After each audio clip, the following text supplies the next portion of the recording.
Throughout the years, I've had the pleasure of training some incredible clients, meeting some incredible people. From the person in pain who just wants to get back to regular function to my high performance athletes like here. I just love what I do and I love teaching. You pivoted. Okay, yeah. Yeah, I didn't have to add it. Yeah. You just did it naturally. Must be from your martial arts background. Head touches, thoracic spine, give me a little curve back here, a little neutral. Okay. Now, all of those have to maintain as you traverse forward. I think that more than the physical aspects of what my clients are learning here this young man is learning to move from his hips and not to let his core collapse as he does this exercise, keeping his mind centered so that he can focus on his form. Much the same focus that we need in life when life is trying to collapse around us. Not only for the exercise they're executing, but also they're transcending their own limitations. Let's listen here as I teach this client how to do a simple core activation in a very precarious position. There should have been no movement in that lower back. So here I would move it, see, back on here. Right, and then when you spread your shoulder blades apart, if you're pushing your chest up, that's called shoulder protraction. They're learning to become aware of their body when they're exercising. They don't have mirrors in a lot of these movements. They have to go by what it feels like. And after I've shown them how to do it right, I get down there and I help them to feel what they're supposed to be doing while it's happening. And once that becomes memory, it is now automatic.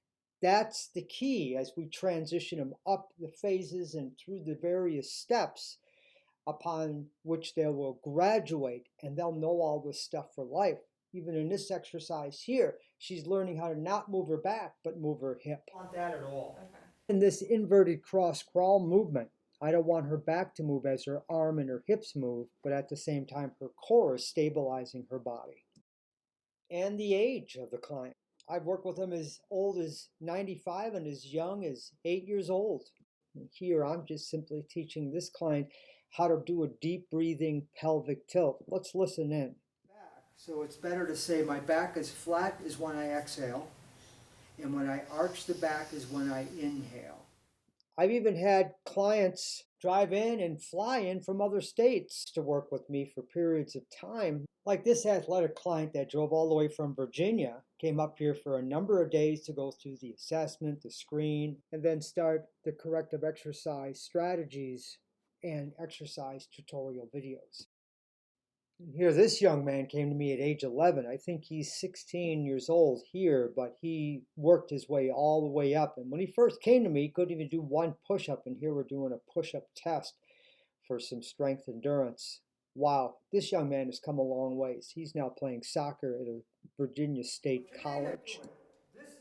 This client, too, has traveled quite a long ways to come and work with me. She's actually a professional trainer and an athlete.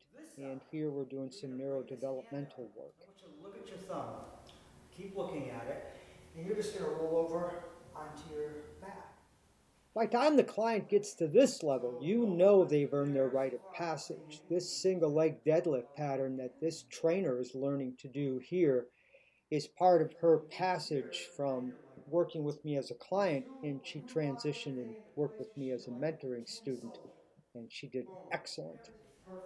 Here's one of my younger clients who spent some time with me clearing up trunk stability push-up test, and here I'm taking her through what I call my dynamic functional core test for reflex activation. This is a multi-directional lunge to test the client's righting reflex. Let's listen in. Back there, okay, and then straight back. Cool. All right, let's try the other side. So we began to notice that as she switched sides, this side was more difficult, and she did give me that feedback, and that's what we're looking for. I don't like this side. Yeah, it doesn't seem to be working the same way, huh?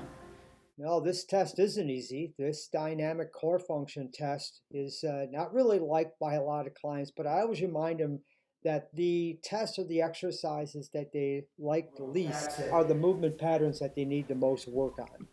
And I want to thank all of my clients for helping me live my vision.